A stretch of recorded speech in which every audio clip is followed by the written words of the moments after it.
en tant que grand frère. Il m'a dit entre Porto et Valence, si c'est toi, j'irai à Porto. Pour moi, tu vas là-bas, hein, tu fais 3 ans, tu pars. Je sais, il connaît un peu le football. Koun, à l'entraînement, souvent, c'était tranquille. Quand il avait envie, il était injouable. Ben, on t'achète 50 millions, toi. T'as l'étiquette du défenseur le plus cher du monde. Blessure, blessing, blessure, tu vois. Et des Hazard, qui n'est pas un bosseur de base, quand il se blesse, il faut qu'il se mette à bosser. Salut tout le monde, c'est parti, nouvel épisode de Call Interview avec Eliakim Mangala. Avant qu'on commence, faut que je sois clair sur un petit point. Vous voulez des grands noms, vous voulez des grandes interviews passionnantes comme aujourd'hui avec Eliakim, comme avec Robert Pires et j'en passe. Mais pour ça, j'ai besoin d'abonnés, c'est pour ça que je vous les réclame. Plus on a d'abonnés, plus on a de chances d'attirer des grands joueurs et plus on a de chances de kiffer tous ensemble avec des histoires complètement folles qui nous fascinent. Je ne vous embête pas plus longtemps avec ça, mais je compte sur vous. C'est parti, Eliakim, comment tu vas ? Je vais bien et toi, merci. Ça va. Et je t'avoue, je suis content de t'avoir parce qu'on ne va pas mentir aux gens. Tu es quelqu'un d'occupé. Il y a un décalage horaire. Et donc, savoir, ce n'était pas simple. Ça y est, je t'ai assis en face de moi pour un call d'un petit moment. Je savoure. Et là, Kim, j'aime bien parler du présent, mais on va surtout parler du passé parce que c'est un peu ça qu'on fait dans cette émission, dans Call Interview. Donc, j'aimerais que tu me présentes un petit peu en 2-3 phrases le monde dans lequel tu vis avant que le foot devienne aussi important dans ta vie. C'est-à-dire la profession de tes parents, le niveau social, un petit peu dans lequel tu grandis. Je sais que tu es né à Colombes, dans le 92, si je ne dis pas de bêtises. Oui. Comment ça se passe la vie pour toi avant le foot ? La vie pour moi avant le foot, quand je suis né à Colombes, après j'ai passé 5 ans à Sartrouville. Avant qu'on déménage en Belgique avec maman, parce que pour mon frère, en fait, comme il a eu son accident et qu'il était handicapé, il n'y avait plus de centre adéquat à ce moment-là pour lui en France. D'accord. Ma mère, ou d'aller au Canada, ou d'aller en Belgique. D'accord. Comment se passe l'approche, la période où tu te fais approcher par le FC Porto ? Parce qu'on le sait, le FC Porto, maintenant, c'est un secret pour personne qui suit le foot. C'est l'école un peu parfaite pour les jeunes joueurs qui ambitionnent d'avoir une belle carrière derrière. C'est un accès au très haut niveau via la Ligue des Champions. C'est un accès à un championnat qui est loin d'être facile au Portugal. C'est une vitrine importante et c'est aussi sur ça que repose beaucoup le business du FC Porto qui prend des jeunes joueurs avec potentiel et qui les revend. On voit beaucoup de clubs maintenant faire ça. Tu sais, c'est marrant parce que je me souviens très bien, c'est que quand Porto vient, à la base, moi, je connaissais Porto un peu, tu vois. Je connaissais le club en Ligue des Champions. Mais après, le championnat, je ne connaissais rien du Portugal, tu vois. Parce qu'il y avait aussi, à l'époque, il y avait aussi Valence, à l'époque. Et c'était d'ailleurs eux qui étaient rentrés en Ligue sans premier, c'était Valence. Porto qui vient, et puis je dis, Porto, ouais, c'est le Portugal. Et en fait, Siramla Dembélé, avec qui j'étais resté en contact, il était parti cette saison. Et je suis resté en contact, et je lui parlais des clubs, et il m'a dit entre Porto et Valence, je donne mon avis, il me dit en tant que grand frère. Et il me dit, si chez toi, j'irai à Porto. Et moi, du haut de mes 20 ans, je dis, mais comment ça Porto ? Mais Valence, 4e d'Espagne, la Liga, tout ça. Je dis, mais il n'y faut pas penser comme ça. Et toi, tu penses quoi ? Tu penses, ouais, Valence, 4e, la Liga, etc. Il ne faut pas penser le club, il faut penser qu'est-ce que le club peut t'apporter aujourd'hui par rapport à ton âge et à ton évolution. Il me dit, en termes de projection, Porto t'apportera plus que Valence. Parce que Porto, c'est un championnat en termes de transition. Le Portugal, c'est en termes de transition. Par rapport à la Liga, ça sera peut-être plus facile. Mais par contre, Porto, chaque année, il joue le titre. Valence, c'est bien tout ce qu'il veut. C'est un très, très bon club. Il m'a dit, c'est magnifique. Mais il y a Barcelone et le Real aujourd'hui. Il me dit, mais à Porto, tu vas aller là-bas, tu vas jouer les titres, tu vas jouer des coupes, tu vas enchaîner des matchs. Et en plus, c'est une équipe qui revend. Et à ce moment-là, il me dit, regarde, sur les 10 dernières années, ils ont gagné la Champions League. L'année avant, ils gagnent l'Europa League. Il me dit, regarde les joueurs qui partent. Il dit, mais sur Porto, Benfica, regarde les joueurs qui partent, à combien ils partent, dans quel club ils partent. Et je me souviens, il m'a dit à ce moment-là, pour moi, tu vas là-bas, hein. Tu fais 3 ans, tu pars. Ah, il te dit ça, il te dit, tu fais 3 ans, tu pars. Le monsieur, il connaît un peu le football. C'est ça qu'il disait. Il dit, tu connais un peu le football. Hein. C'est ça, exactement. Bon, bah, pour le coup, il ne s'est pas trop trompé sur la description qu'il te fait parce que c'est exactement ce qui se passe. Il y a l'expo, il y a l'expérience que tu engranges, il y a le fait de jouer le titre et ça, c'est toujours une bonne chose parce qu'au final, tu en sors et tu sors avec 2 titres, si je ne dis pas de bêtises. Ouais. Et Mal. puis, c'est avec Porto que je vois en équipe de France aussi. Ouais, c'est vrai, en 2013. Au final, c'est tout, enfin, c'est jackpot Porto, mais là, ça, c'est la fin de l'histoire de Porto.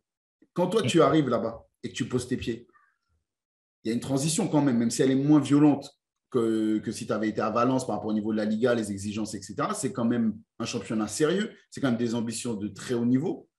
C'est quoi la période d'adaptation? Ce qui est le plus compliqué, ce qui te fait apprendre le plus, c'est quoi? En fait, c'est qu'on avait un effectif. On Ouais. avait un très gros effectif, en fait, tu vois. Donc, bah, déjà, tu arrives dans une équipe qui a été champion, qui a gagné l'Europa League, déjà. Donc, toi, t'es un petit jeune, donc il faut que tu t'adaptes. Sauf qu'en fait, c'est dans leur politique, ils savent ce qu'ils font, en fait. Souvent, bah, ils préparent, en fait. Ils prennent déjà. Tu es là, tu es la première année, tu t'acclimates, tu apprends la langue, tu apprends le style de jeu, tu fais quelques apparitions en coupe et en championnat. Et l'année d'après, ils vont vendre quelqu'un, et là, tu es prêt, en fait. Mais moi, c'est vrai que la première année, où je sortais de la Belgique et j'enchaînais les matchs. Moi, à ce moment-là, c'était non, je joue, tu vois, je suis pas venu ici pour pas jouer. Hmm. Donc, je me rappelle au mercato d'hiver, je suis parti voir le directeur sportif en terreau, et je lui dis, prêtez-moi. Et c'est ça qui m'a dit, non, calme-toi, apprends la langue, tranquille, tu vas voir, tout va bien se passer. Là, tu as le coach, euh, toi, tu es avec les joueurs, tu apprends d'eux, et tu vas voir. Et donc là, je suis resté, et puis après, ben, j'ai fait les 200 qu'on suivi, et puis j'ai fait les 3 ans, et je suis parti. Mais c'est intéressant ce qu'il dit Intero Enrique, parce que en gros, est-ce que c'est vraiment important pour un joueur de foot? Parce qu'on a tendance à dire oui, il faut s'habituer, il faut prendre la culture, il faut comprendre le jeu, faut s'imprégner de tout ça. Mais toi qui l'as du coup vraiment vécu, est-ce que c'est vraiment primordial ce temps d'adaptation? C'est 6 mois que tu fais où tu joues très peu, parce qu'au final, sur la saison, c'est 14 matchs. Tu sortais des saisons à 40 et quelques matchs. Donc, il y a une grosse différence. Est-ce que ces premiers 6 mois où tu vois quasiment pas le terrain, ils sont décisifs dans le bon parcours que tu fais derrière? Ouais, mais après, attention, parce que comme le, j'aurais pu, mais en fait, par rapport au niveau des joueurs de l'équipe, je crois il y avait comme une étape, tu vois, il y avait, Ouais. donc par rapport à ça, c'était compréhensible. Après, peut-être par rapport au championnat, peut-être pas trop, mais par rapport à l'ambition du club, la Champions League, Ouais, c'est et vrai. après, pas me permettre de me lancer comme ça, tu vois. Ouais, d'accord. La saison suivante, celui qui te, entre guillemets, barrait la route, c'était Rolando. On est d'accord? Euh, non, Ronaldo, il part l'année d'après.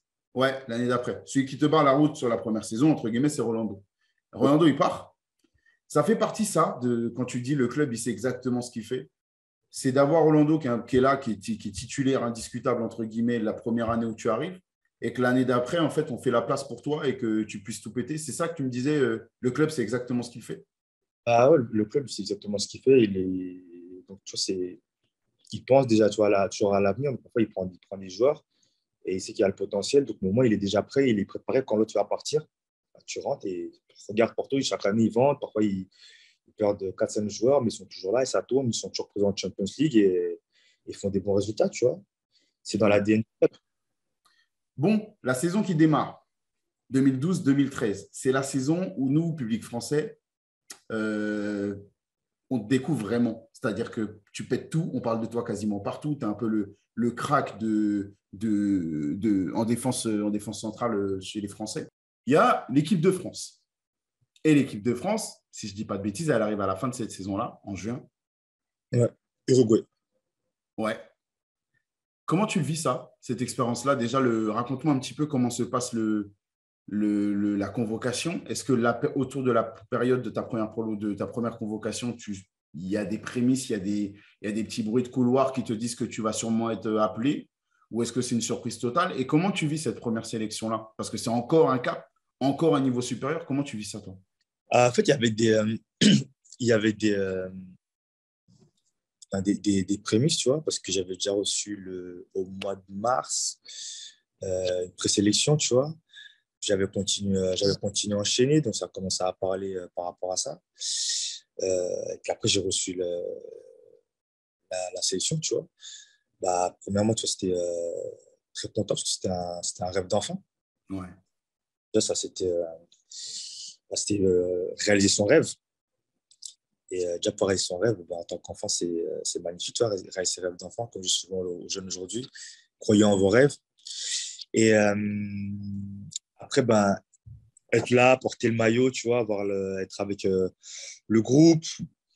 Et bah, franchement, pour moi, c'était un honneur. C'était vraiment ben, un rêve d'enfant, tu vois. Ouais. Vraiment, Ce qui est bizarre, c'est que même là, quand tu m'en parles, et j'avais la sensation quand quand je voyais de loin et que je me suis replongé dans ta carrière, là, on a l'impression que tu vis ça comme si c'était normal tout ce qui t'est arrivé. Alors que là, on vient de parler allez, 3 grosses années de ta vie où euh, tu connais des débuts professionnels, tu connais un titre, tu connais un changement de pays, un changement de championnat, tu passes de statut de remplaçant à titulaire à jouer la Ligue des Champions et tu connais l'équipe de France. On a parlé de choses dont des joueurs rêvent tout au long de leur carrière sans forcément y toucher. Toi, en 3 ans de temps, je grossis un peu, je caricature parce qu'il y a quand même du temps avant que tu puisses être ce que tu es, mais à peu près 3 ans de temps, tu vis le rêve d'une carrière de joueur. Et là, même quand tu m'en parles, on a l'impression que tu me dis genre, bah ouais, Colin, moi je joue au foot, tu vois. Moi je suis là pour jouer au foot, pour tout péter, donc je pète tout. C'est comme mais, ça que tu le vis. C'est juste, c'est mais logique. franchement, en fait, tu sais, là, quand tu me dis ça comme ça, mais en vérité, pour moi, c'était. Tu sais, en fait, moi, en fait, le truc, c'est que j'ai toujours vu le foot comme quand j'étais enfant, dans le genre, le jeu, tu vois. Ouais, Donc ouais, après, tout ce qui est autour, c'est le côté professionnel, le côté médiatique. Mais en fait, moi, moi, je suis sur le terrain, tu vois. C'est le match, c'est le terrain, tu vois. ouais, Et après, ouais. tout ce qu'il y a derrière, bah, ça vient avec, tu vois. Après, bien sûr, tu vois, l'équipe de France, tu vois, l'équipe de France, tu vois, à l'époque, c'était Thierry Henry, Zizou, tu vois. Puis l'équipe de France, tu vois. Mais en fait, après, à ce moment-là, je suis dans mon truc, et là, je suis dans mes matchs, je fais mes matchs, c'est normal. Donc, que ce soit Standard, que ce soit Porto, que ce soit équipe de France, la préparation psychologique, l'appréhension, l'approche des choses, tu fais tout de la même manière. En fait, non, attention. Parce qu'avant, j'étais beaucoup dans l'insouciance. Ouais, Donc, j'étais à l'instinct. Tu vois, c'était instinctif, j'étais jeune, donc j'étais pas, tu vois, c'était donc. Mais à partir du moment où j'étais là, en fait, moi, en fait, c'était ça. Et si je suis sur le terrain, peu importe ton âge, si je suis sur le terrain, si tu le fais, je peux faire. Donc, oh, d'accord. voilà, je n'étais pas là pour rigoler. Ouais, je vois ça. Je vois ça. C'est ce Ah, que je ressens, en tout cas. Quand tu me le racontes, c'est ce que je ressens. Bon, il y a cette dernière saison à Porto où les choses se passent sur le plan collectif de manière un peu différente. Il n'y a pas le titre. Vous finissez troisième, si je ne dis pas de bêtises. Qu'est-ce qui fait que c'est plus compliqué cette saison-là collectivement? Pourquoi est-ce que Parce que nous, de l'extérieur, on se dit chaque année, surtout à cette période-là, Porto, c'est le titre. Pourtant, il y a d'autres clubs. Hein. Il y a le Benfica, il y a d'autres clubs. Mais on se dit Porto, c'est le titre. Ce n'est pas la vérité, mais qu'est-ce qui fait que cette saison-là, la troisième saison en particulier, c'est plus compliqué pour vous? on a eu changement de coach. Il y a Paulo Fonseca qui est arrivé. Mhm. On a perdu pas mal, enfin, on a perdu des joueurs aussi. Il y a eu du changement. Bah, donc, il y a eu Paul Fonseca, il est venu avec ses idées. Après, tu sais, il y a des saisons comme ça. Après, moi, je me souviens que Paul Fonseca, il avait pas mal d'idées intéressantes. Il a voulu changer certaines choses. Mais c'était compliqué avec l'équipe. Elle a pas bien, c'est pas bien adapté. Est-ce que, alors, il y a un quart d'Europa League contre Séville que vous perdez, vous finissez troisième de Liga. Toi, à ce moment-là, c'est l'heure du bilan. Comme on l'a dit, tu as fait 3 saisons. C'est la prémonition qui se réalise. Tu as fait 3 saisons à Porto. Souvent, dans ce club-là, on parle d'un petit cycle. Euh, c'est l'approche que tu en as, toi. C'est que c'est un cycle et que tu n'as pas forcément envie de faire partie du prochain. Comment s'est amorcé le processus de départ? C'est le club qui vient vers toi ou c'est toi qui demande à partir? Non, même pas, en fait. Déjà, à partir de la mi-saison, il commençait à avoir ça commençait à bouger déjà. Tu vois, ça D'accord. commençait à bouger, en fait. Et pourtant, en fait, tu sais, euh, souvent, c'est les deux premiers qui partent. Il y en a toujours deux. Et après, voilà, tu vois. Et là, à ce moment-là, par rapport aux joueurs qu'il y avait, bah, j'étais dans la tête de liste, tu vois, par rapport à ceux qui allaient partir. Et donc, parce qu'ils de toute façon, ils vendent toujours et ils profitent des bonnes saisons, tu vois. Ouais. Par rapport à ça, en fait, c'était. Soit j'étais en tête de liste. Et puis, ben, ouais, non, donc en gros, la saison est passée, mais je savais déjà que j'allais partir, tu vois. Donc, ils te le disent, eux. Clairement, ils te disent cette année. Ouais, mais c'est. En fait, par rapport à la saison que je fais, à la saison que je fais, ces deux dernières saisons que je fais, en fait, j'étais dans le joueur phare du championnat, en fait. Ouais. Ouais, ouais, Euh, clairement. Ouais. C'était le moment de, tu vois, de profiter, de laisser partir le joueur. Et chacun, en fait, est gagnant, en fait. Passer le cap. D'accord. D'accord. Donc, c'est implicite, mais tu sais que c'est ton tour. Ouais. D'accord. Alors, je connais la fin de l'histoire, évidemment, parce que c'est City, mais je suppose que City n'est pas tout seul. Mm. Raconte-moi un petit peu comment tu vis cette période-là, qui t'approche, comment, est-ce que tu as des doutes, comment ça se passe cette période-là? En fait, j'ai pas spécialement de doute. En fait, rapidement, il y a eu les deux Manchester, en fait, rapidement, Ouais. qui sont venus. Après, c'est une question de clause, en fait. Tu me dis, il y a les deux Manchester. Donc, United t'approche. United te dit quoi? En fait, moi, ma proche, en fait, ils m'ont pas eu. Par rapport avec mon agent, tu vois. Ouais. Ça, sauf qu'en fait, vu que les chiffres, ils n'étaient pas à la hauteur du club de Porto, bah, c'est là que ça a bloqué, en fait. Bah, on a parlé de Porto. Porto, on te dit, écoute, prends ton temps, sois pas pressé. Il y a une phase d'assimilation un petit peu où faut que tu digères, il faut que tu apprennes la langue, il faut que tu comprennes les attentes autour de l'équipe et tout. Quand tu vas à City, c'est pas du tout le même discours. Au contraire, on te demande d'être opérationnel le plus vite possible. Ah oui. Ben, on t'achète ça à quoi de millions, toi? T'as l'étiquette du défenseur le plus cher du monde. Ah, donc ça joue ça. Parce que dans le foot, on entend tout le temps, non, j'ai pas décidé du transfert, on s'en fout du transfert, oublié. Même encore, Jürgen Klopp, il disait quand il y a eu le transfert de Darwin Nunez, non, Ouais. enlevez ça, on s'en fout de ça. Est-ce que ça, c'est juste pour protéger le joueur ou quand même ça compte dans le fond? En fait, enfin, c'est une vérité que les prix en soi, tu vois, c'est une négociation. Mais c'est comme un investissement. Tu sais, c'est un investissement d'acheter un joueur, il y a comme un investissement. Et puis après, donc, quand tu fais, c'est une attente quand même sur le terrain. Puis tu es là, faut répondre vite, tu vois. Donc, par rapport à ça, oui, c'est pas là, c'est plus dans l'état Porto où ils ont cette préparation où, tu vois, parce qu'après, c'est dans leur, comment dire, c'est dans leur philosophie, tu vois, cette vision qu'ils ont. Mais là, non, là, tu viens, il faut que tu sois opérationnel. Moi, à City, on l'a dit, le vestiaire, il est un peu différent. On va citer deux, trois noms, histoire de remettre dans le contexte. On a dit Pellegrini en coach. C'est pas un touriste. On a dit City qui sort d'un titre. On parle de Vincent Compagnie, on parle d'Aguero, Yaya Touré, David Silva, bref. Je plante juste le décor. Toi, quand tu fais ton premier entraînement et que tu arrives tout beau, tout propre avec ton kit et tout, tout bien nettoyé, tout bien préparé pour toi, ta première impression, quand tu vois cet effectif en train de taper le ballon, c'est quoi? Bah, déjà, il y a que des grands joueurs, il n'y a que des Mmh. internationaux. Tu vois. Ouais. Après, il y en a que je connaissais. Mais toi, c'est là, tu as que des internationaux. Eh, alors, en fait, les entraînements, parfois, c'était plus dur que les matchs. C'est la deuxième personne à me dire ça. Il y a Robert Pires qui m'a dit ça la semaine dernière. Parfois, les entraînements, c'est plus dur que les matchs. Parce que tu as un effectif de haut niveau. Tu n'as jamais eu peur de cette concurrence? Peur, non, parce que moi, je trouve que la concurrence, en fait, c'est motivant, en fait. Ouais.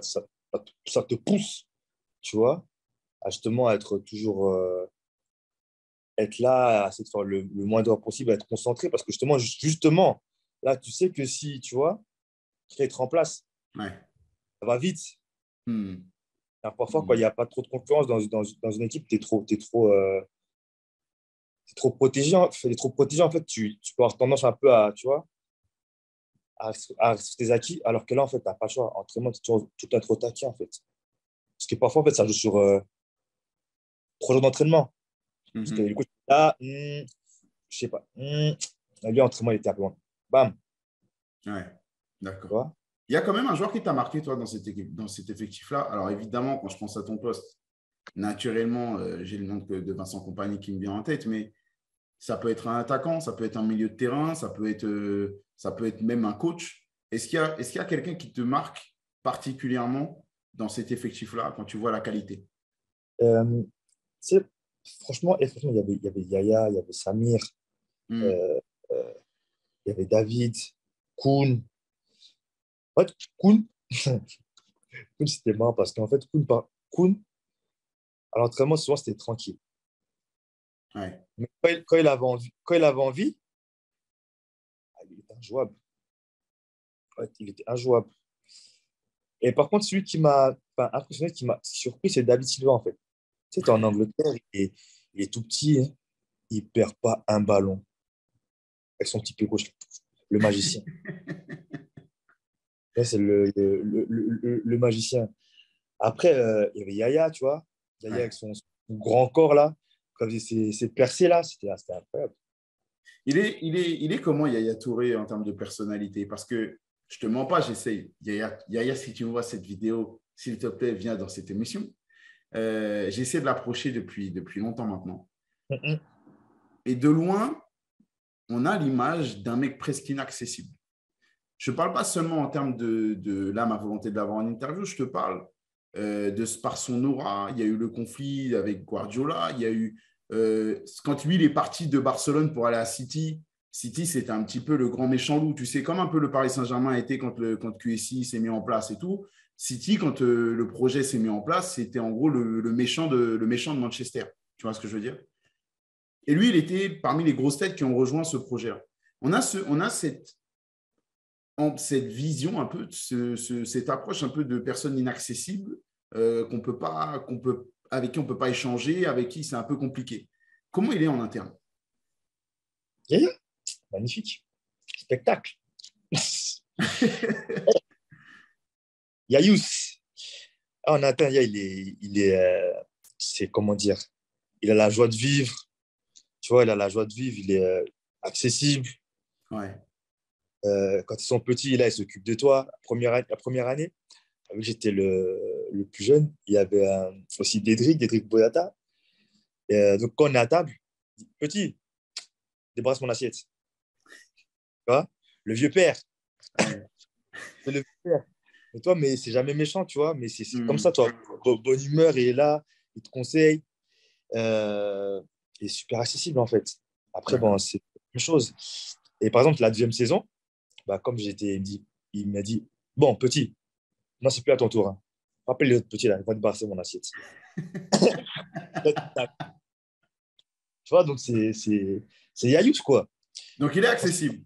Parce que Ah tu oui, vois, je ne sais pas si tu te rappelles, il y avait eu l'épisode où on le voit rentrer sur le terrain, City contre Chelsea. On le voit rentrer sur le terrain, il est en train de chambrer Eden Hazard. Et autour de ça, il y avait eu toutes les interprétations possibles. Oh, c'est un déconneur qui rigole avec Eden Hazard, qui lui aussi est un déconneur. Bref, bonne image. Mais il y a aussi eu, il est en train de maltraiter Eden Hazard, c'est moche ce qu'il fait, c'est pas bien, il l'humilie devant les caméras et tout. Il y a tout eu autour de lui. Tu vois, pour te dire, c'est tellement pas quelqu'un qui est d'habitude devant les micros et en intimité, comme là on est en train de faire un peu, que du coup on a du mal à avoir une image claire sur lui. Il joue de ça, il se protège de ça. Comment il a peur, non, enfin il s'éloigne des médias. en fait, comme tu as dit, vous faites des images. C'est vous qui interprétez tout et n'importe quoi. Après, les choses Mm. comme elles sont entre lui et lui, ça c'est entre vous deux.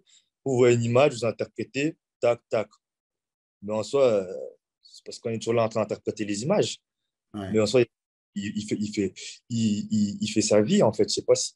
Lui, je sais pas pourquoi il a décidé de le faire comme ça. Après, chacun son truc. Si c'est pour se protéger, s'il n'a pas envie de faire ça aux médias. Après, c'est vrai que souvent, ben, comme tu dis, on l'a toujours mis. C'est eu l'histoire à Barcelone déjà où Oui. c'était un peu compliqué. Puis là, comme tu as dit au début avec Puis là, regarde, sur une image, lui, en fait, il est tranquillement en train de parler à son petit. Ouais. Bah, on lui tire dessus. Donc, je pense qu'à un moment donné, il a dû se sentir un peu dévalorisé alors que lui, il a rien demandé, tu vois. Je pense qu'aussi, il y a eu l'histoire aussi à un moment donné, tu sais, qu'il a fait sa grosse saison. Bah, la saison avant que j'arrive, Oui. il a pas reçu le trophée de major, Meilleur il me joueur. semble. Donc, toi, je pense qu'à un moment donné, ça fait. Toujours le. Soit, Ouais. je pense qu'à un moment donné, il a dû se fermer et dire ouais, maintenant, je joue mon jeu, je fais mon foot, et puis voilà, le reste, bah, je ne suis pas contrôlé, tu vois. Bon, revenons-en à toi. Tu arrives dans un City qui est du coup champion. Cette saison-là, vous finissez deuxième derrière Chelsea, puis quatrième. Et je ne te l'ai pas dit, mais je suis un fan de Tottenham, donc vous finissez derrière nous et je suis plutôt content. Fin de la parenthèse.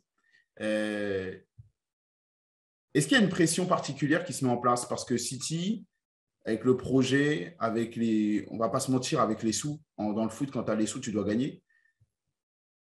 Est-ce qu'il y a une pression particulière qui tombe sur vous à la fin de cette première saison où vous êtes deuxième, alors que vous sortez d'une saison de titre? Et surtout, pendant la saison où vous finissez quatrième, est-ce que collectivement, vous sentez qu'il y a une espèce de pression négative qui est en train de reposer sur vous? En fait, clairement, les objectifs, c'était d'être champion. Ouais. Et après, surtout la Champions League, tu vois. Donc, c'est surtout la saison, on termine quatrième, en fait. C'était un peu compliqué parce qu'à un moment donné, on est en février, si je ne dis pas de bêtises. On est deuxième sur plein de points de Leicester, en fait. Et avant un match, c'est février, je pense, ou janvier, je sais plus. Le coach, il nous convoque et il nous dit qu'en fait, il ne sera plus là l'année prochaine. Il vous le dit en amont, ça, du coup. Et pour Ouais. faire nous la... Et en fait, à partir de là, tout a, tout a basculé. Mais pourquoi? Parce que du coup, on se dit, il n'y a plus d'autorité. Du premier, c'était Leicester, c'était à 2,2, puis après, derrière, ça. Mais pourquoi il y a cette réaction-là? Je sais pas. Après, je sais pas si c'est une réaction où tu sais, ça peut être inconscient, tu vois, Ouais. Oui, je suppose. où le coach, bah, peut-être pas la même énergie parce qu'en sachant bah, il sera quand même pas l'année prochaine. Même si après, moi, je ne l'ai pas spécialement ressenti, tu vois, je l'ai vu de toute façon. Après, tu peux aussi avoir euh, conscient, inconsciemment, encore une fois, je ne sais pas, ben, des joueurs qui disent, bah, son le coach il sera plus à l'année prochaine. Donc, dès que ça va un peu mieux, bah, de toute façon, il ne sera plus là. Donc, je pense, ça a créé une petite. C'est un peu déstabiliser l'effectif, tu vois, Ouais. par rapport à cette information qui est arrivée pour moi ben, un peu tôt dans la saison. Je pense qu'ils auraient même pu attendre complètement la fin de saison. C'était pas obligé de le dire à ce moment-là. Ben, ils ont fait le choix. Et puis voilà. Donc ça a été compliqué parce qu'au final, on termine quatrième la dernière journée à Swansea. Et c'était chaud, Ouais, c'était chaud. C'était chaud. Ouais, tu vois. c'était chaud. Mais je me rappelle qu'à cette période-là, bah, tu sais, on parlait déjà, même depuis plusieurs mois, je crois même depuis la saison d'avant, il y avait des rumeurs déjà comme quoi Guardiola, c'était l'objectif du club, que déjà le directeur sportif avait été amené pour faire venir Guardiola et que c'était qu'une question de temps un petit peu avant que Pep arrive. Finalement, il y avait comme une espèce de pression malsaine autour du coach. Donc, je pense que c'est aussi un peu pour ça, je présume, qu'ils vous en parlent, parce que c'était quasiment acté déjà avec Guardiola. En tout cas, c'est ce qu'ils nous ont confié après, que c'était déjà acté en février que Guardiola allait quitter Bayern pour aller à City. Je pense que c'est un petit peu par rapport au bruit qu'il y avait dans la presse que c'est évoqué. Toi, ces bruits de couloir-là, déjà, je suppose, vous lisez la presse, en tout cas, vous en avez écho, donc je suppose que ça arrive dans le vestiaire. Vous en parlez un petit peu de potentiellement qui arrive, de potentiellement c'est Guardiola dont on parle. Est-ce qu'il y a une excitation, une inquiétude? Est-ce que vous en parlez pas du tout? Comment ça se passe? En fait, déjà, bah, comme tu as dit, c'était déjà prévu depuis, en fait. Donc, on savait déjà qu'il allait arriver à un moment donné à City, en fait. C'était juste une question de temps. Avant même que le coach il vous dise je pars? Oui, D'accord. elle arrive cette saison, mais on savait qu'après Pellegrini, c'était Pep, tu vois. D'accord. Après, on savait parce qu'il y avait déjà à ce moment-là, au début de saison, il y avait déjà des bruits, tu vois. Après, on ne savait pas si elle arrivait cette saison-là, mais tu vois. Et donc, tu vois, comme tu as dit, je pense que vu qu'il y avait ça, c'était annoncé, ben, certainement déjà en Allemagne, etc., il était obligé à un moment donné de le dire. Mais par contre, je retiens qu'après, comme en Champions League, on a été en demi-finale, quoi. On battait le PSG. Oui. Et après, le Real Madrid fait 0-0 à la maison, on perd 1-0 là-bas. Ouais. En une finale. T'es le partenaire parfait parce que j'allais en parler de ce match-là. Ce match-là, moi, en tant que Français suiveur du PSG, je l'ai toujours vécu en le PSG s'est tiré une balle dans le pied et a offert sa qualification à City. En France, c'est comme ça que c'est acté. On n'a pas dit City a été plus fort que le Paris Saint-Germain, on n'a pas dit ça. Je suppose qu'en Angleterre, et en ayant lu, moi, les médias anglais, je sais que ce n'était pas la même approche.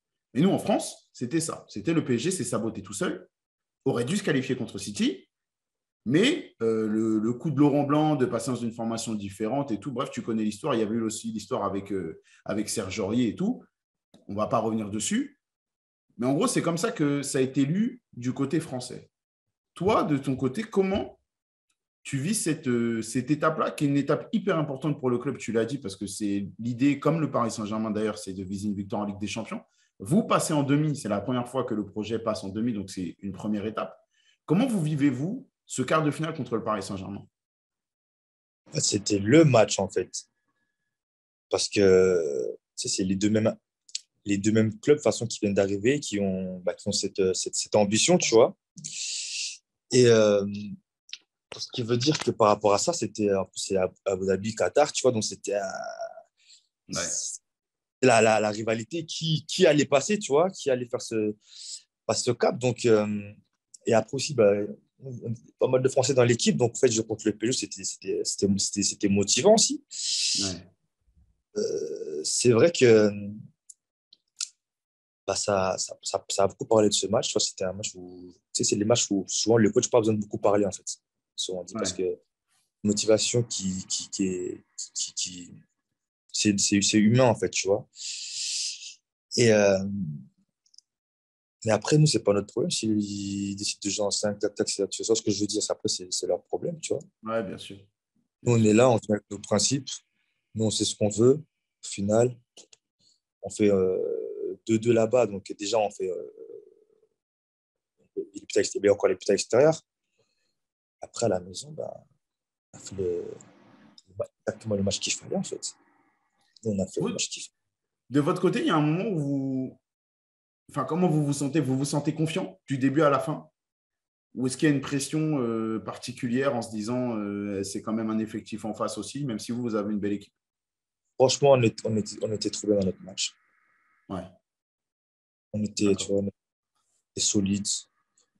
Le moment tu sais, les moments les temps faibles. On n'a pas se permis beaucoup, on était là. Puis après, voilà. Bon, du coup, il y a cette finale, cette demi-finale perdue contre le Real Madrid. Est-ce que tu peux m'en parler un petit peu? Comment vous sortez de ça? Comment vous la vivez? Vous retirez quoi de ce match, cette opposition-là? Frustration. Parce que pour vous, c'était à apporter quand même. Vous auriez pu. En fait, tu fais 0-0 à la maison. Hmm. Tu prends pas de but, tu fais le plus dur, on va dire, tu vois. Ouais. Mais par contre, ce serait pas d'occasion, tu vois. Donc, il faut un but. Un but. Je t'avoue qu'en ce moment, dire le Real a eu de la chance, Non, c'est presque interdit dans le football. c'est l'institution. C'est Ouais, le, je dis que c'est leur maison. ouais, ils savent faire. Ils Ils sont savent chez faire. eux. Donc, vous voyez qu'il y a encore un monde entre l'endroit où vous en êtes dans le développement du projet et le Graal, entre guillemets. Oui, tu vois, là, pour moi, là, c'est le poids de l'institution, c'est le poids de l'expérience, tu vois. Il y a cette magie là qui fait que le poids du club, Bon, il y a cette fin de saison, du coup. Cette fin de saison, on l'a dit, départ de Pellegrini. Il y a Guardiola qui est déjà annoncé depuis quelques temps, même officiellement. Il débarque au club. J'ai eu la chance de rencontrer Gaël Clichy qui m'a parlé de l'arrivée de Guardiola, de son speech, de ses exigences, de sa façon de procéder, de son approche des choses et tout. Mais Gaël Clichy, il fait partie de ceux qui ont été retenus. Toi, autour de toi, il y a eu plein de choses qui ont été dites. Comme quoi, Guardiola ne voulait pas de toi. Comme quoi, Guardiola disait que tu n'avais pas le niveau technique nécessaire, suffisant pour évoluer dans son jeu, qu'il y a eu un conflit. Il y a eu plein de rumeurs, comme il y avait eu pour Samir Nasri, comme il y avait eu pour Yaya Touré. Voilà. Il y a eu plein de choses. Je profite de ces moments un petit peu privilégiés que j'ai avec vous pour avoir votre version des choses. Comme ça, il n'y a pas d'interprétation possible, il n'y a pas de non-dit, il y a juste votre version des choses. Quand il arrive, est-ce que tu peux me dire comment toi, tu vis les choses? Déjà, publiquement, en fait, j'arrive au mois d'août avec Bakary parce on a fait l'Euro. Ouais. Et, ben, lui, il avait sa préparation. Et surtout, en fait, il y avait les matchs de Champions League qui arrivaient derrière. Parce qu'il y avait, donc, en fait, il avait déjà son groupe, etc., ses joueurs. Donc, après, j'ai pas eu de discussion avec lui, seulement, tu vois, mais par contre, à l'entraînement, on s'entraînait avec eux enfin, normalement.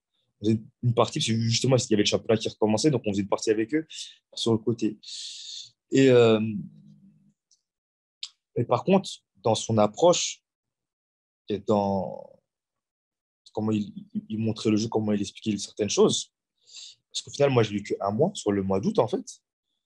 Et pour moi, c'était quelque chose de, je ne sais pas dire révolutionnaire, mais un truc que j'avais jamais vu dans ma carrière, tu vois. J'ai dit, waouh! En fait, c'est pas, encore une fois, hein, parce que toi, il a son jeu, mais c'est dans sa manière de te démontrer ce qu'il veut. Tu vois? D'accord. Pourquoi? Comment? Ouais. C'est pas juste, on fait ça, tac, tac, tac, tac. Pourquoi on le fait? Tu vois, les intentions de faire ça et comment on le fait. OK. Donc, c'est pas un tyran. Tu sais, il y a plein de choses qui sont dites. Il y a les louanges. Il y en a qui disent qu'en termes d'homme, sur le rapport humain, on peut mieux faire. Toi, tu me dis quand même, il y a beaucoup d'échanges avec ces joueurs sur le pourquoi du comment, sur ce qu'il attend, etc. Et ce n'est pas un tyran qui vient et qui vous dit, comme tu me dis là, tu fais du tiki-taka parce que je te dis que tu fais du tiki-taka, sinon tu sautes. Pardon, pas du tout. Après, tu vois, là, encore une fois, là, moi, je te parle ça, ce mois-là, parce que après, je pars à Valence. Ouais. Mais après, c'est au retour de Valence où moi, le club voulait me vendre. Il y avait Samir, Joe Hart, moi, et je sais plus, tu vois. Et en fait, on ne trouve pas de solution parce que eux voulaient me vendre en Angleterre, tu vois, parce que les Anglais ils pouvaient mettre de l'argent. Ouais. Mais moi, à ce moment-là, j'avais l'Inter. Mais l'Inter, à ce moment-là, il voulait faire un prêt caution d'achat. OK. Et toi, tu es partant? Bah oui, je suis partant. D'accord. Mais le club, il ne voulait pas. Il dit non, nous, on veut Transfert sec? transfert sec. On ne demande pas comme on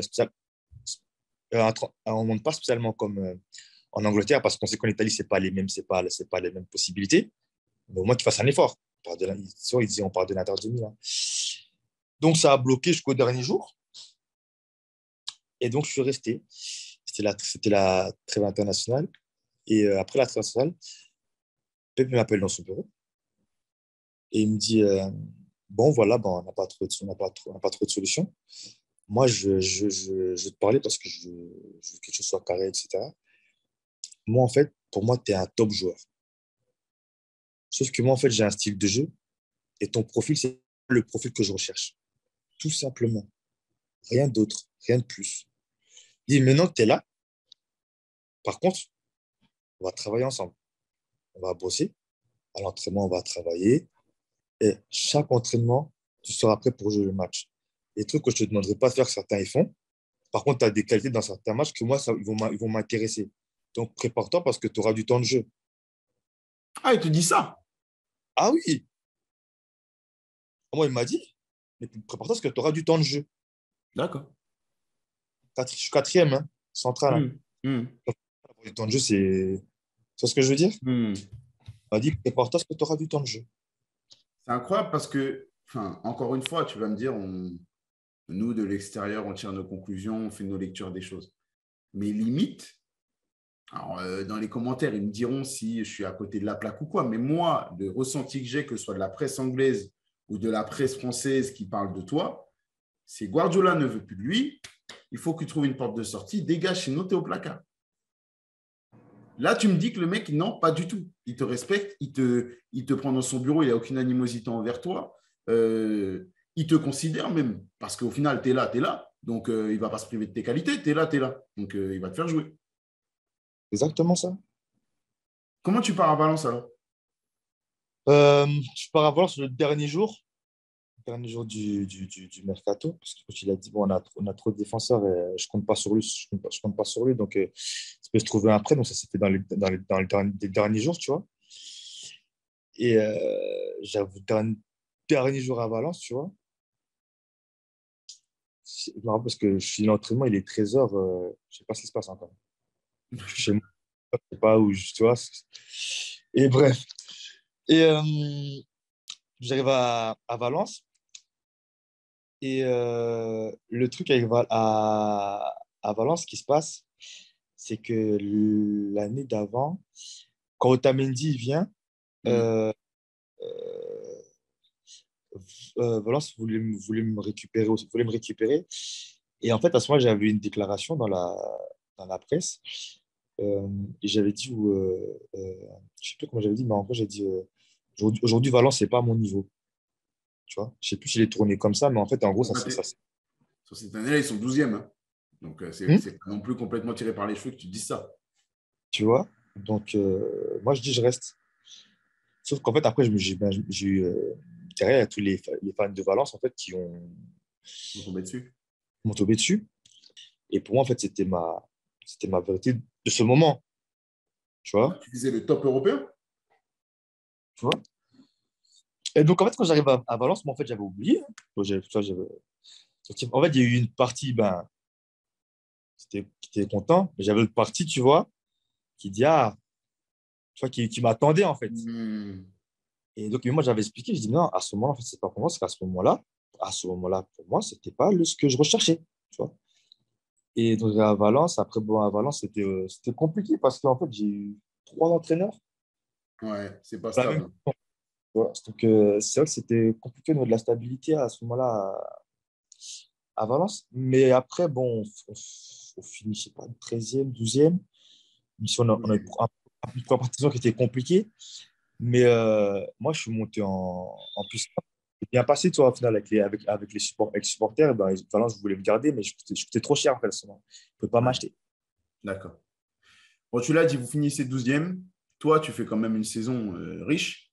Tu es Mm. titulaire, tu fais tes matchs, tu retrouves le niveau que tu as toujours affiché. Alors, tu m'as dit, le club veut te garder, tu es trop cher. Donc, tu retournes à City. Tu retournes à City dans quel état d'esprit?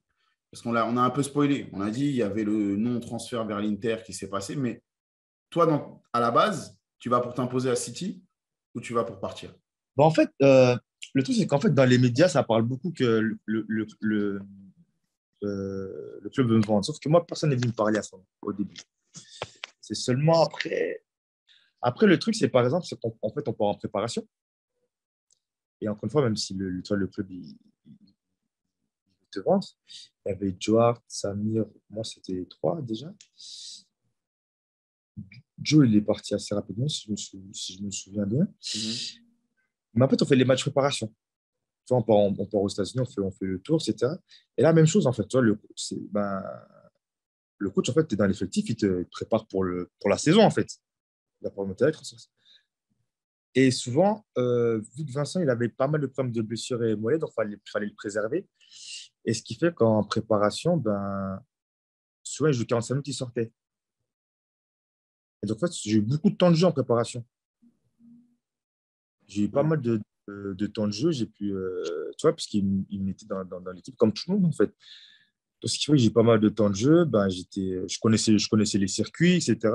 Et au final, jusqu'à cette discussion, bah, où je ne pars pas, et jusqu'à cette discussion, tu vois. Mais j'ai toujours été inclus dans l'équipe. Il m'a toujours fait bosser comme tout le monde. C'est ce qui fait que tout le monde, de toute façon. Même si c'est un jeune qui vient du centre, de l'équipe B, il va faire les choses comme si samedi doit jouer, il sait. On va remettre un peu le contexte. On parle de City. toi, la première saison de Guardiola, comme tu l'as dit, tu pars à Valence. Ouais. Ça se passe mal à City. Je comprends que le projet, on va remettre dans le contexte, parce que tout le monde a en tête le Guardiola d'aujourd'hui à City, avec Liverpool, où ça se bagarre à un point près, ça atteint des 100 points, etc. Mais Guardiola, quand il arrive, ça patine. Le temps de mettre tout ça en place, que les joueurs s'adaptent à lui, mais qu'il ait les joueurs qu'il veut, parce qu'il a quand même dépensé pas mal d'argent avant d'avoir l'équipe qu'il voulait, enfin l'équipe qui marchait. Il y a aussi l'adaptation à la première ligue pour lui. Elle n'est pas facile pour les gens, mais elle est difficile pour lui aussi. Les problèmes en défense, moi je me rappelle de City la première saison, c'est des boulevards derrière. Parce que ça a du mal à mettre en place ce qu'il veut défensivement, que lui n'est pas encore adapté au niveau de la première ligue et aux difficultés de la première ligue face aux mêmes petites équipes. Quand toi tu reviens, moi personnellement, je me dis, bon, on l'a dégagé, mais finalement, les absents ont tort. Enfin, les absents ont raison sur ce coup-là, parce que lui, il n'est pas dans l'équipe qui a floppé défensivement. Et en gros, on peut se dire que peut-être qu'un profil à la Elia, bah, ça peut marcher. Est-ce que toi, il y a quand même ça, c'est ce facteur-là qui joue? Tu te dis, il y a peut-être une place à se faire. Parce que là, tu me parles de la fragilité de Vincent Kompany. C'est un élément aussi. Mais il y a aussi la fragilité défensive de l'équipe. Est-ce que tu ne te dis pas, ils ont galéré sans moi, il y a peut-être une carte à jouer? Il a un système qui fait que c'est collectif, en fait. Donc, si ça ne commence pas bien au mieux, bah, autrement, ça crée des boulevards. Et en première ligue, quand tu joues haut comme ça et que tu as beaucoup d'espace et que tu te retrouves dans des 1 contre 1, ben, c'est très, très compliqué, en fait. Ça va laisser, tu vois, à gérer. D'accord. Parce que lui, il fait venir, bah, avant que tu partes, il y a Otamendi qui arrive. Après, il y a John Stones qui arrive d'Everton. Donc, lui, il essaye. Toutes les années, Pep Guardiola, il a recruté au moins un défenseur avec des prix complètement dingues pour essayer de pallier à ces problèmes-là. Et pour moi, en tout cas, de mon avis, il a réussi à combler le problème qu'il avait en recrutant Ruben Dias seulement il y a 3 saisons maintenant. Et donc, du coup, on sent quand même que ce chantier-là, il a été compliqué pour lui. Bon, tu m'as dit tout à l'heure, on l'a fait dans le désordre, mais tu m'as dit, du coup, il y a l'Inter Milan, ça ne se fait pas. Jusqu'au dernier jour, finalement, bah, tu es dans l'équipe. Et tu fais la première partie de saison avec City. Tu joues 15 matchs sous Guardiola sur 6 mois. Sur même pas 6 mois, c'est sur 4 mois, enfin 4 mois et demi en vrai, sur une première partie de saison. Donc finalement, d'une, il ne t'a pas menti, tu as eu du temps de jeu. Deux, bah, tu as prouvé que quand même tu pouvais répondre présent dans cette équipe-là. Trois, City a des grosses ambitions. La preuve, c'est le titre à la fin de la saison. Malgré ça, au mercato de janvier, tu pars à Everton. Après, ça se complique, mais en tout cas, tu pars à Everton. Comment ça se passe? Parce qu'au final, il est là le dilemme. Tu as 15 matchs joués, donc tu existes dans ce groupe. Vous êtes en haut du classement, donc vous aurez des matchs entre la Champions, entre les coupes, entre l'exigence de la Première Ligue et la fragilité de Vincent Kompany. Tu te dis quand même que tu as une carte à jouer, toi, dans cet effectif et dans la saison que tu as commencé. Est-ce qu'il y a un dilemme entre partir et rester? Je sais plus, il y avait d'autres possibilités, mais en fait, Everton, c'était bien parce que bah, ça restait sa première ligue, c'est un très bon club en Angleterre. C'était à 40 minutes de Manchester. Ouais. Bon, alors, et là, ça commence à être une partie qui va me fasciner par rapport à l'activité que tu as aujourd'hui et ta façon de t'exprimer et de parler de cette partie-là de ta vie. Tu fais 2 matchs à Everton et boum, couac, grosse blessure au genou. Alors déjà, est-ce que, pour mettre le contexte, tu peux me dire exactement de quoi il s'agit, cette blessure au genou? Qu'est-ce que c'est? Cartilage. Blessure au cartilage parce qu'en fait, sur un corner offensif, au moment où je saute, en fait, il y a le défenseur, au premier poteau, il défend. Sauf que moi, en fait, quand je saute, quand je retombe, en fait, je suis un peu déséquilibré, je retombe sur une jambe, tu vois. Mais le gardien, en fait, il a voulu sortir pour chercher le ballon, donc il a anticipé. Et en fait, en retombant, moi, j'ai l'appui sur une jambe, l'autre, elle est en l'air, et il tombe avec son corps sur ma jambe, en fait. D'accord.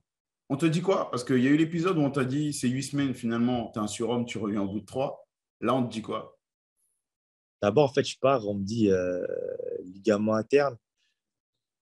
Et parce qu'en fait, il voit que le cartilage est abîmé, mais en fait, il dit il y a plein de joueurs qui ont le cartilage abîmé et qui jouent, en fait. Aujourd'hui, mon genou, si je me suis blessé au genou, c'est moi qui l'ai provoqué. Attends, comment ça? Ah, c'est ça. Là, je t'intéresse maintenant. Hein. Là, je vois que tu te Là, tu me positionnes. perturbes. Là, tu me perturbes surtout. Tu me perturbes. Blessure, blessing, blessure, tu vois, c'est Ouais, le ouais. mot, tu vois. Et cette semaine, en fait, à l'entraînement, on perd Arsenal, là, et le coach, en fait, il met latéral gauche. Il met latéral gauche. Et là, en fait, tu as vu, moi, en fait, je suis professionnel. Et tu mets latéral gauche, je vais faire mon travail. Mais en vérité, en moi, ça boue. Hmm. Et en gros, je suis pas venu pour jouer latéral. Tu vois? Ouais. Et moi, j'ai une position. Mais tu as vu, je suis professionnel, je dis rien. Mais par contre, je rentre chez moi, je parle avec un groupe de potes. Et je dis, je suis pas venu ici pour jouer latéral. Moi, vas-y, ça me saoule. Tu vois? Et pour ça, c'est mieux que je sois blessé. T'as dit cette phrase-là? Je l'ai dit, et puis tu vois, mais les émotions. Ouais, ouais, ouais. Ouais, ouais. Et, et la semaine latérale gauche, tu vois, donc professionnel, je fais ce que j'ai à faire. Mais deux matchs, il y a quelqu'un, il se blesse, tu vois, Mhm. il le remet dans l'axe. Mais ta Donc, relation mais ta relation avec le coach, elle était bonne? C'était Sam Allardyce, hein, c'est ça? ouais, non, elle était bonne, elle était bonne. Franchement, D'accord. ça m'a fait que ça. Mais en gros, tu vois, c'est pour dire, en gros, attention les mots, les amis. Tout ce qu'on dit, là, Ouais. les énergies, par rapport aux énergies, et puis, tu vois, avec mon parcours, ça, mon genou, et quand je reviens sur ma vie, ce qui s'est passé avant, les mots, ce que tu ressens, ce que tu dis, attention. Là, on va parler de quelque chose qui est très sombre pour les fans de foot, parce que c'est des parties de votre vie qu'on ne voit pas du tout.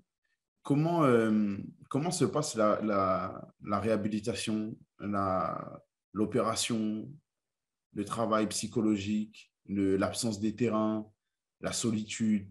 Comment on vit tout ça quand on parle de 8 mois d'absence? Et dans le foot, quand tu n'es pas sur un terrain, on t'oublie.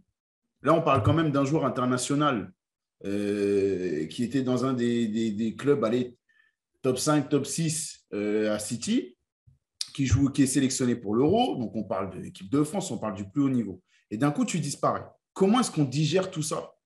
Au moment, en fait, il y a beaucoup de choses, c'est inconscient. Donc, moi, à ce moment-là, faut récupérer. Donc, on va bosser. Oui. Ça s'arrête là. Moi, je dois récupérer, on bosse. Tu vois, tu digères, il n'y a pas le choix. Maintenant, on bosse. Tu vois, moi, je peux atterrir dans le truc. Donc, à partir du moment où je vais dans le truc, c'est tac, tac, tac. Sauf qu'en vérité, c'est ça que je te dis que blessing, c'est qu'en fait, cette blessure, c'était un baromètre pour moi. Mais en fait, ça m'a appris à me découvrir en tout. Tu vois? Et parce qu'en fait, là, je parle de mon cas, en fait, c'est que, pour moi, en fait, il y avait le foot et rien d'autre, en fait. Automatiquement, c'était le foot, foot, foot, foot, foot, et puis basta, puis tu joues, tu joues, tu joues, tu joues. Et là, bam, tu vois. Après, le travail, ça n'a jamais été un problème, parce que j'ai toujours été un bosseur. On ne sait pas, par exemple, tu vois, je vais prendre un autre exemple. Eden Hazard, qui n'est pas un bosseur de base, quand il se blesse, il faut qu'il se mette à bosser. Il n'a pas le choix, tu vois. Maintenant, il a un truc, il faut se mettre à bosser. Moi, par exemple, j'ai toujours bossé, donc mettre dans le truc, ça va. Après, ce qui est vrai, c'est que tu n'as plus le terrain. Mais par contre, tu découvres autre chose. Déjà, tes temps sont différents. Ouais. J'ai passé mes 4 premiers mois, j'étais à Barcelone, par exemple. Tu vois? Donc, tu bosses, mais après, tu fais d'autres choses. Donc, tu vois des personnes différentes. Tu as accès à faire d'autres choses que tu ne fais pas en temps normal. Et puis, tu as un aspect rééducation où tu dois dans une autre dimension que Hmm. purement terrain. Parce qu'en fait, là, tu as une fragilité. Tu dois gérer autour, voir comment tu évolues, sachant qu'en fait, tu vois où tu dois retrouver, alors qu'au début, bah, tu n'arrives même pas à le plier. Ouais. Et il y a un jour après l'opération, il me dit, lève ta jambe. Ta jambe, elle est tendue comme ça. Il me dit, lève-la. Ça ne bouge pas. Juste, il répond, tu vois, il est désactivé. Ouais. Par rapport à tout ça, aujourd'hui, tu as des projets à côté du foot. Il y a notamment une société dans laquelle tu es investi personnellement, c'est The Green Changers, si je ne dis pas de bêtises. Game Changer Club. The Green Changers Club. l'approche principale, c'est, tu m'arrêtes si je me trompe, préparation physique, mais surtout mentale, et avoir des approches différentes qui sont primordiales pour un athlète de haut niveau. En gros, c'est ça l'idée. Non, c'est beaucoup plus grand que ça. Enfin, quand je dis plus grand, en fait, déjà, en fait, il y aura il y a une partie, en fait, en gros, académie. Le pro serait faire une académie de foot dans un premier temps. Mais après, il y a une partie, en fait, c'est pas que pour les athlètes. D'accord, c'est ouvert à tous les domaines possibles. Exactement. Parce qu'en gros, là, moi, en fait, ce que je me suis rendu compte, soit dans le foot ou même partout, parce que pour moi, tout se passe souvent en globalité, c'est que on se tourne souvent sur l'athlète, mais pas sur l'homme. Si tu te concentres sur l'homme, tu auras un meilleur athlète. C'est l'équilibre, encore une fois, tu vois. Ouais. Et c'est trop négligé, ça, dans toi, l'expérience que tu as pu connaître du foot. On ne s'est pas intéressé assez à la personne. On s'est trop intéressé aux joueurs et à l'athlète. On néglige trop que l'impact émotionnel et l'impact psychologique. En fait, les gens savent. Tu vois, souvent je dis, OK, tu sais, mais est-ce que tu ressens vraiment ce que tu dis, tu vois? Et ça, en fait, OK, ouais, je sais. Mais en fait, non, ça a vraiment un impact plus profond que ça, en fait. Elakim, merci. Merci à toi. Je t'en prie. Prends soin de toi. Merci d'être passé dans Call Interview. Allez, ciao. Puis, les autres, je vous dis à très vite dans Call Interview. On se retrouve très bientôt, dès la semaine prochaine, avec un autre invité, avec d'autres anecdotes, avec d'autres histoires complètement folles, parce que c'est comme ça qu'on kiffe le foot. Allez, ciao.